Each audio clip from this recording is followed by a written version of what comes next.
Hello អ្នកនរគ្នាខ្ញុំ Morgan ថ្ងៃនេះគឺយើងមកបន្តដំណើរដើម្បីខ្លាយខ្លួនទៅជាបុគ្គលគ្រោះថ្នាក់តទៀត What the dog doing ថ្ងៃនេះគឺយើងមករៀនជាមួយនឹងដាវចឹងរត់ដងធ្លាប់តែលេងស្ពាលេងមេះឥឡូវគឺយើងមកលេងដាវម្ដងដាវគឺជាអាវុធមួយដែលសាមញ្ញខ្លាំងមែនទែនក៏ប៉ុន្តែគឺវាចាំបាច់ត្រូវតែចេះប្រើហើយព្រោះថា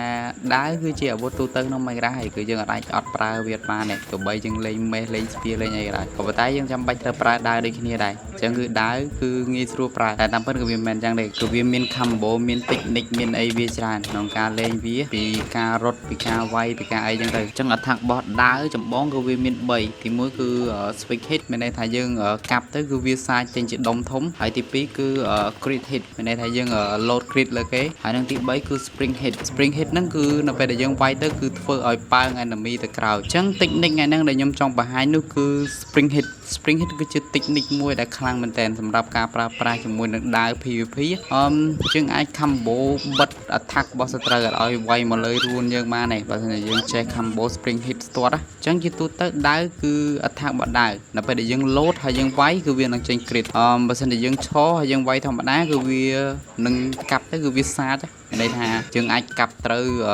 សัตว์ 3-4 ឬក៏ player 3-4 នាក់នៅចិត្តគ្នាចឹងទៅជាមួយនឹង technique មួយទៀតគឺគេហៅថា spring hit ហ្នឹងនៅពេលដែលយើងរត់មិនដើរទៅមុខណាគឺយើងរត់ទៅមុខហើយយើងវាយទៅគឺវានឹងចេញ knock back ទៅកាន់ enemy អាហ្នឹងគឺគេហៅ spring hit ហ្នឹងឯងក៏ប៉ុន្តែបញ្ហាต้องថាបើមិនជាយើងចេញរត់រហូតនៅពេលដែលយើងវាយទៅគឺវាអត់ដំណើរការរហូតទេគឺលុះត្រាតែយើងចេញរត់ហើយយើងចុចដកវិញចេញរត់ហើយចុចដកវិញមិនយើងវាយទៅគឺវាដំណើរការតទៀតណាអញ្ចឹងនៅនេះអាច set key bind នេះមកអាកន្លែង spring នេះជាដំបូងគឺ control ក៏ប៉ុន្តែយើងដូរវាមកដាក់ W មកអញ្ចឹងមានន័យថានៅពេលដែលយើងចុច W ចុចដើរទៅមុខគឺវាធ្វើការរត់តែម្ដងអញ្ចឹងគឺយើងអាចធ្វើការ combo ដើរបានស្រួលជាទូទៅគឺខ្ញុំលេងអញ្ចឹងខ្ញុំបានហាត់វាហើយនឹងរៀនប្រើប្រាស់វាយូរដែរតម្រុំតែយើងអាចចេះហើយនឹងរៀងស្ទាត់ដៃជាមួយនឹងការប្រើប្រាស់ spring hit ខ្ញុំលេងដំបូងគឺវារៀងពិបាកព្រោះយើងអត់ដឹងថាពេលណាយើងត្រូវចុចវាយពេលណាយើងត្រូវដកទេអញ្ចឹងវាមានបញ្ហាហ្នឹង